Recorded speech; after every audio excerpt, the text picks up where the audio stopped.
So cannot understand. Simply by studying the Vedas, one cannot understand. Not so easy. Because there is one thing that Krishna expects. What? Surrender. That is what Krishna expects. Sarva dharman parityajya mam ekam sharanam. That is what he expects. You surrender, then you will understand. Otherwise you can't understand. Right? So therefore, all these Vedas, they contain so many things. And bhakti is never emphasized. And that is the next section what we'll be studying. And that is the reason why Narad Muni condemned Vyasadeva. Because all the scriptures are there, but there is no exclusive glorification of pure devotional service. So it means that even if there is, for example, in the Veda, there is some glorification of the holy name of the Supreme Lord. It's all there, but it's all, yes, it's all mixed up with so many other things. People get confused. So therefore here, Srila Prabhupada is writing that Srimad Bhagavatam is superior to all these because it aims at the supreme truth, which is the substance. Vedyam Vastavam Vastu. Vastavam Atra Vastu. So only Krishna is the Vastava Vastu, the factual substance. And as we were discussing, the absolute truth in comparison to everything else which is relative truth. Okay, let's see, we have something on that here.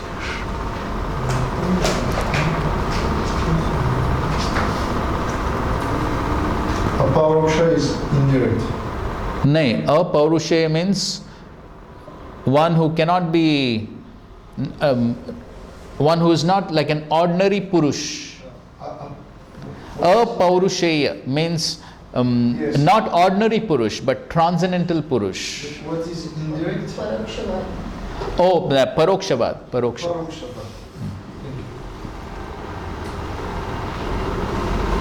Okay, so just on that point of, okay, this is from a purport of the Chaitanya Charitamrita. Okay, read.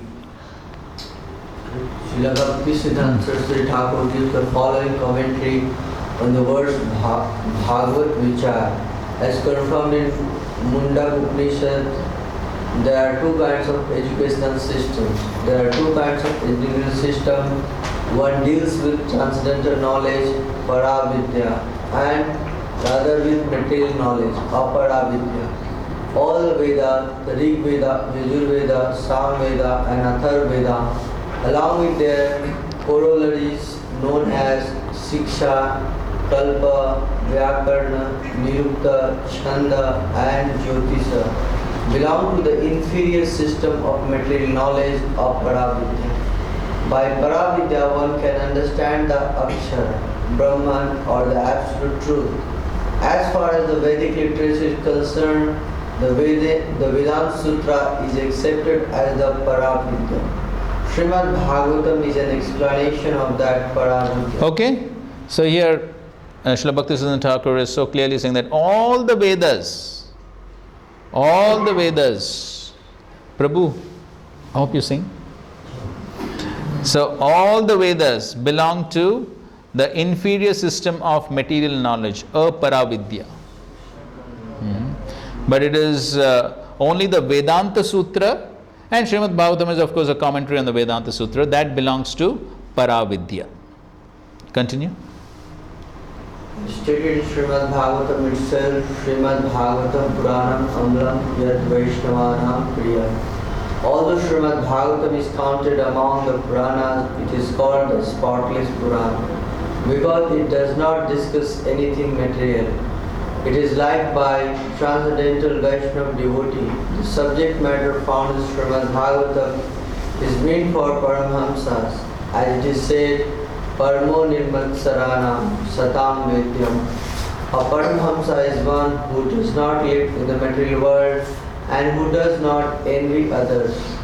Srimad Bhagavatam is Srila Vyasadev's last mature contribution, and one should read and hear it In an assembly. in an assembly of realized souls while engaging in devotional service.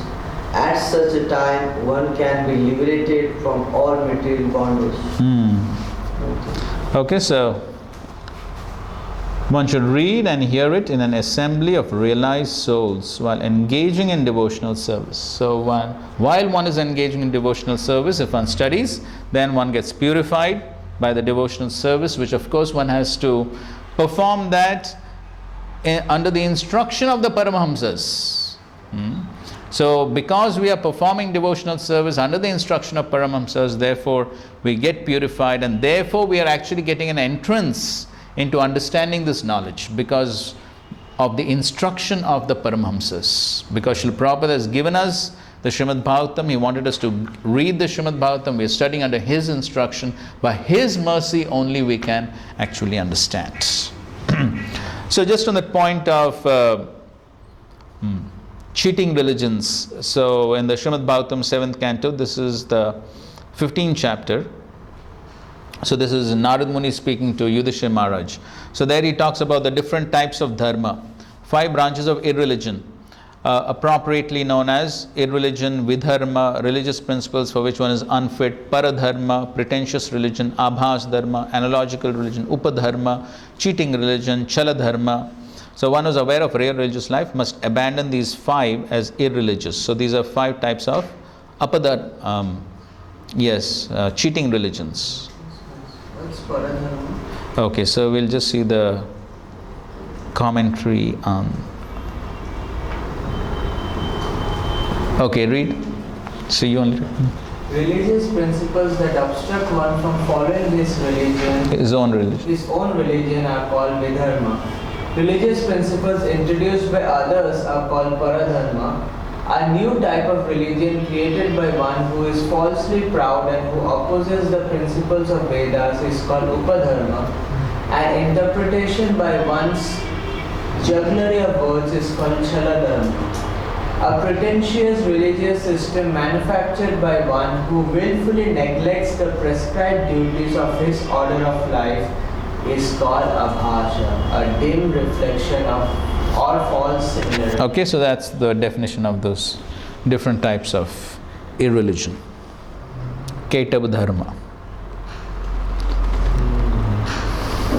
Okay, so the Srimad Bhagavatam is Vedyam, understandable to the Nirmatsaranam Satam, understandable by those devotees are fully pure in heart. Or we could also say one will understand to the degree one is pure.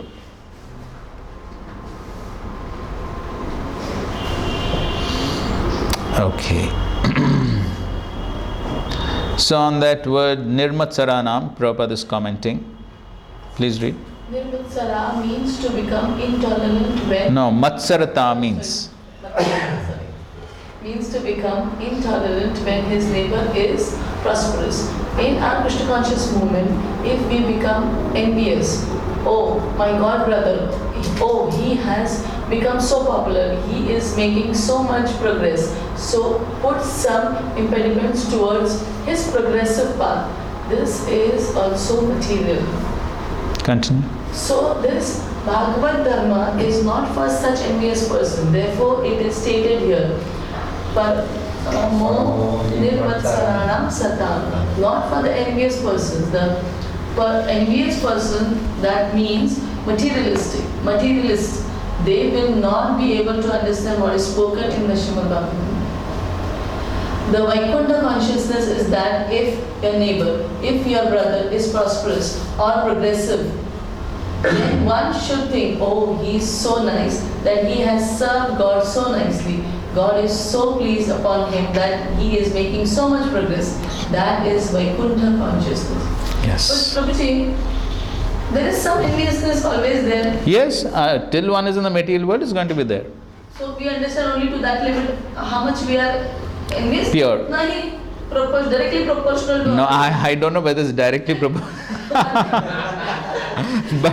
but the Siddhanta is definitely there. As we purify, it will be that Yes. knowledge will be revealed Revealed, When it correct, is from the- correct. Okay. To the degree one is purified, Krishna is pleased to reveal the knowledge. Yes. Okay. Anyway, you can, this is a very nice purport, you can later read it, 7.5.12. You can later on read it. It's a very nice purport on the same point.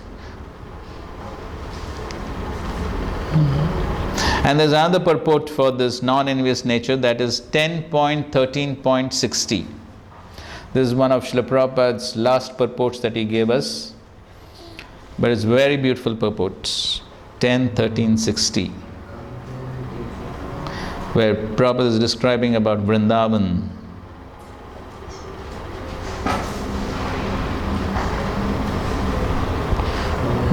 Okay, so now we are discussing about Vedyam Vastavam Vastu.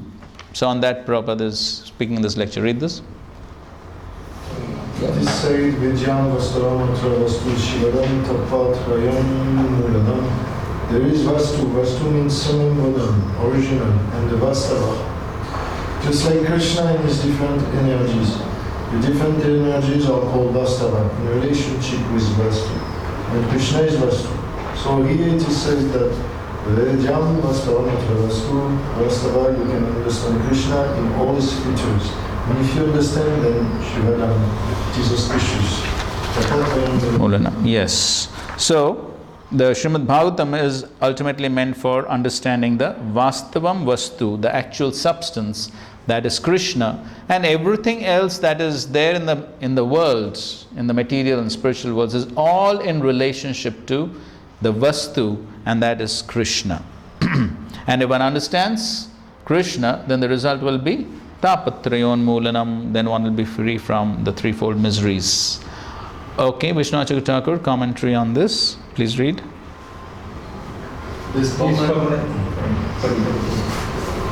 This permanent object, Vastavam Vastu, includes the name, form, qualities of the Lord. His abodes such as Vaikuntha.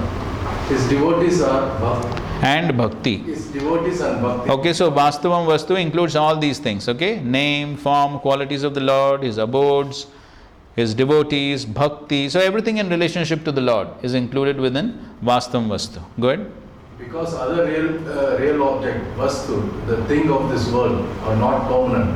It should be understood that though both Vaikuntha and the material world are real, Vaikuntha is really substantial, Vastava, and the material world is not.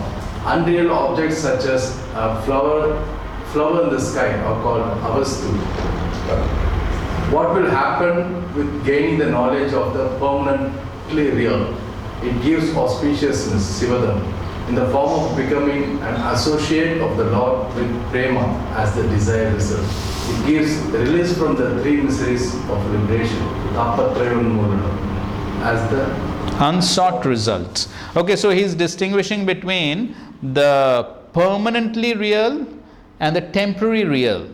Both are real. Material world is also real. So unlike the Mayavadis say, what is their philosophy? false. Brahma Satya, Jagan Mithya. They say the material world is false, Mithya. But is the material world false? Why? It exists. Why? It exists though it is temporary, How do you prove it? because it is going to be manifested and unmanifested. No, that is true. But they say, no, we are only imagining, we are in the illusion. Yeah, actually it is false. How do you prove that it is true? We can feel it, we can see it. That's all right. You're in illusion. Your birth is happening, you're dying. You're So what? What? That is happening to the body. What is the simple logic to prove the material world is not false, it is true?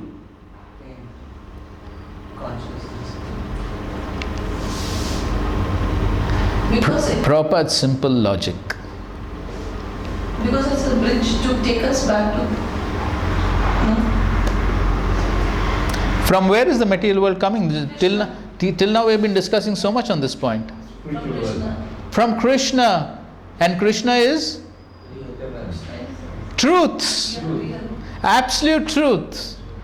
So proper simple logic is, how can something which comes from the absolute truth be false? It has to be truth. Correct? So therefore, it is truth, it is real, but it is temporary. So that is why he is distinguishing between the permanently real and the temporary real. So material world is temporary real, the spiritual world is permanently real. Okay, so that's what he is distinguishing. But it's all vastu, it's all substance, it's all facts, but something is permanent and something is temporary. And if one gains all this knowledge and practices, then the result will be tapatrayan moolanam. Okay. The word vastavam, what does it exactly mean? See the word to word meaning? Factual is said here.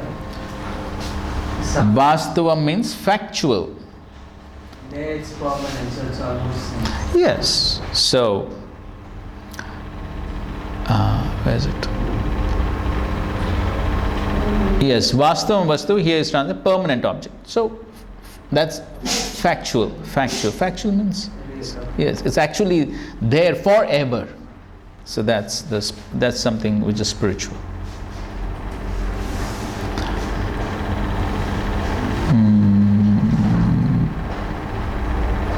Okay, this is the next part of the verse. Before that, let's see what's in the purport here.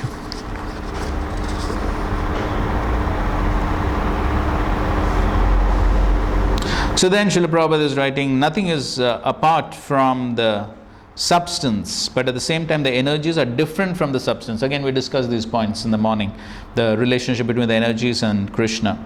So the energies, they are not the substance, but still they are. Yes, so again, simultaneously one and different. This conception is not contradictory. So then Prabhupada is explaining this knowledge that the energy of the Lord is simultaneously one with and different from the Lord is an answer to the mental speculators' attempt to establish the energy as the absolute. When this knowledge is factually understood, one sees the conceptions of monism and dualism to be imperfect. So simultaneously one and different leads to immediately to the stage of freedom from the threefold miseries. So then he says, Srimad Bhagavatam begins with the surrender of the devotee unto the absolute person. Okay, read from there.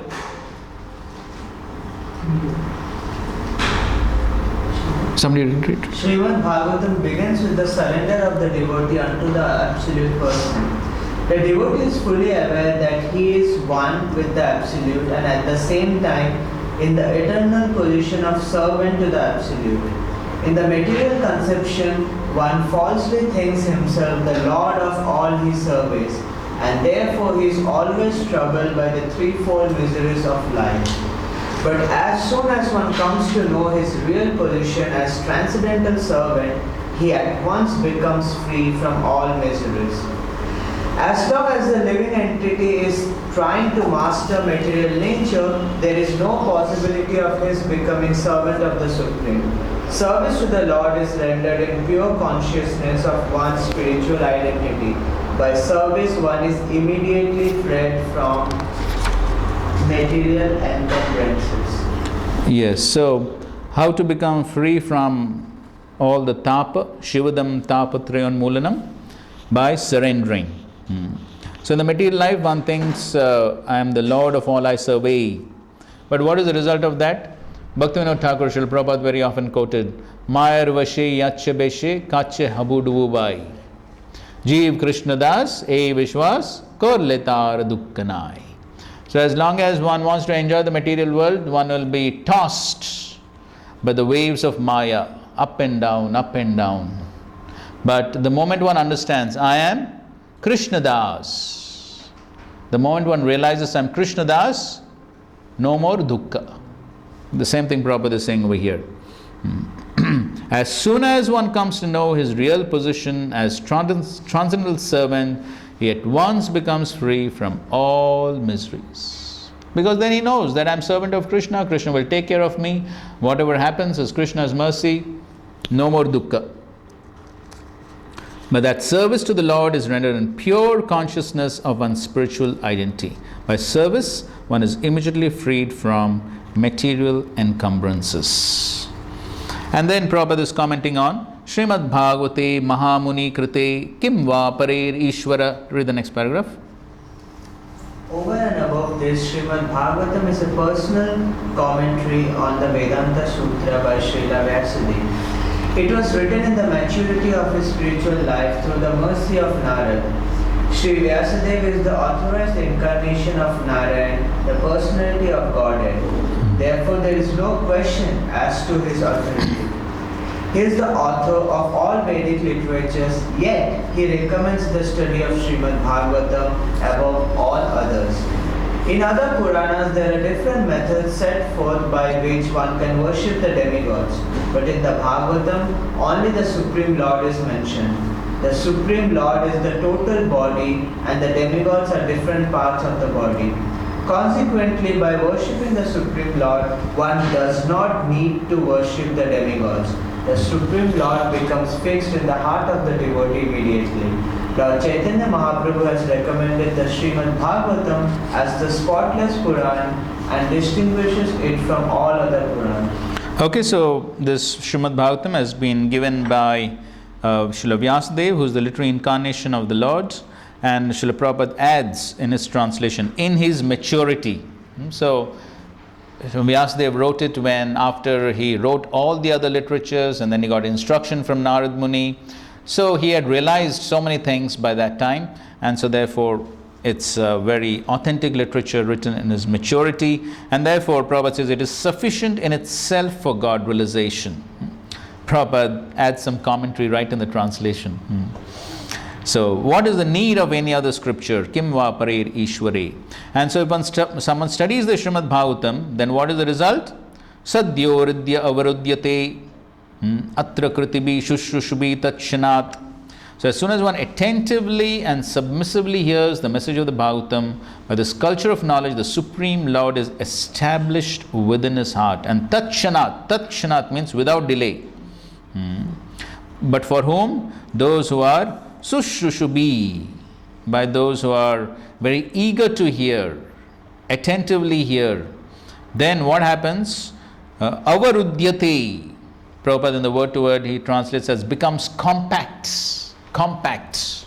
Or basically it means the Lord reveals himself. The Lord sits down in the heart. He sits down. He doesn't want to move anywhere else. He wants to sit down in the heart of such a devotee who is very attentive to the Srimad Bhagavatam. At once, sadhya, at once. So that's what Prabhupada comments in the rest of the purport. So you can read the rest of the purport.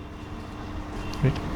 The proper method for receiving this transcendental message is to hear it submissively. A challenging attitude cannot help one realize this transcendental message. One particular word is used herein for proper guidance. The word is sushrushu. One must be anxious to hear this transcendental message. The desire to sincerely hear is the first qualification. Less fortunate persons are not at all interested in hearing this Srimad Bhagavatam. The process is simple, but the application is difficult. Unfortunate persons find enough time to hear idle social and political conversations. But when invited to attend a meeting of devotees to hear Srimad Bhagavatam, they suddenly become reluctant. Sometimes professional readers of Bhagavatam immediately plunge into the confidential topics of the pastime of the Supreme Lord, which they seemingly interpret as sex literature. Srimad Bhagavatam is meant to be heard from the beginning. Those who are fit to assimilate this word are mentioned in this sloka. One becomes qualified to hear Srimad Bhagavatam after many pious deeds. The intelligent person with thoughtful discretion can be assured by the great sage Vyasadeva that he can realize the Supreme Personality directly by hearing Srimad Bhagavatam. Without undergoing the different stages of realization set forth in the Vedas, one can be lifted immediately to the position of Paramahamsa simply by agreeing to receive this message. So Mataji, how is it okay if we extend a little bit? Yes, Babaji, I will let the Rikshavala know. Okay, you're okay, right? Yeah. Okay, fine. So just a few things on this verse. So I just want to finish that. So here, Vyasdev is saying that who can understand the message? Kritivi. Kritivi means those who are pious. Only those who are pious can understand this message. Those who are totally impious, then Krishna describes in the Bhagavad Gita about impious. Which is the verse? 7th chapter? Yes. Namam dushkritina mudha prapadyante naradama maya paratagnyana ashram bhava. So they are all dushkritina. They are all impious. But on the other hand, those who are pious. Next verse? Yes. Chaturvidha bhajante mam jana sukritina arjuna. So it's only the sukriti who can actually understand this message. But there's another important quality, that is shushushubi. Shushushubi means they are submissive. They are submissively hearing. So therefore, you can see proper translate shushrubi as what? No. In the word to word. See the word to word? Culture. So yesterday you remember Prabhupada's statement in the preface about culture? Yes. What is that? Giving this culture for re-spiritualization. Yes. So the Srimad Bhagavatam is a cultural presentation. The Srimad Bhagavatam is a cultural presentation for the re-spiritualization of human society. So this is the culture. So culture means a way of life. So it's a common saying. It's said that let me see what's that.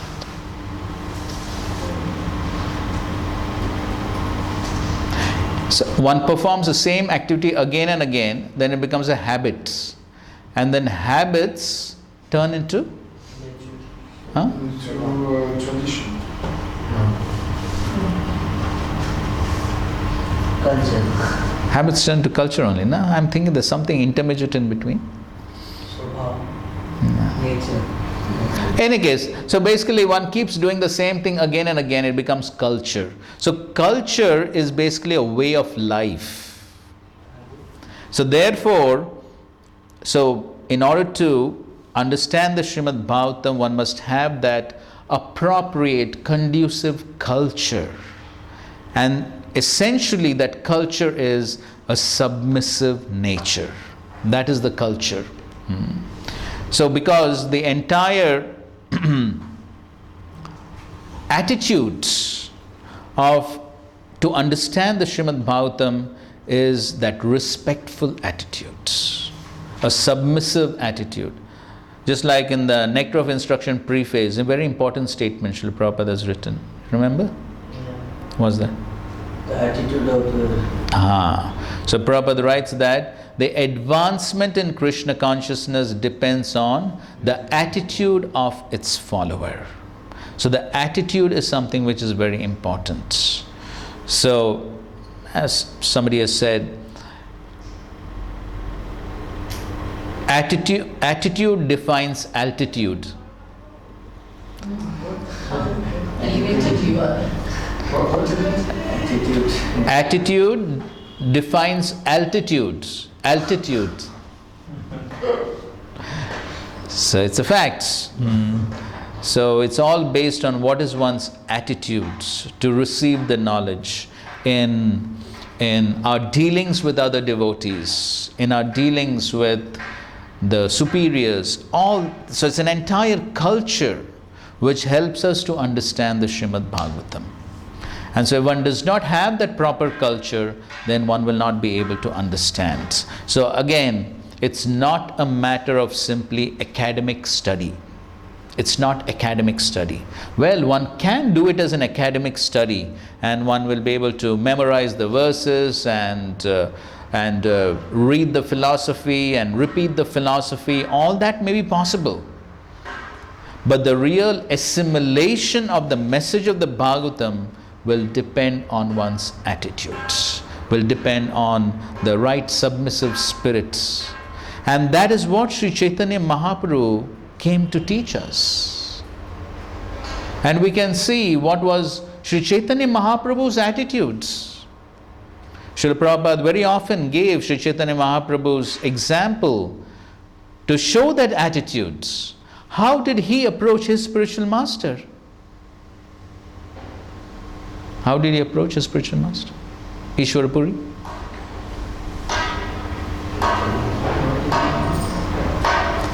What was his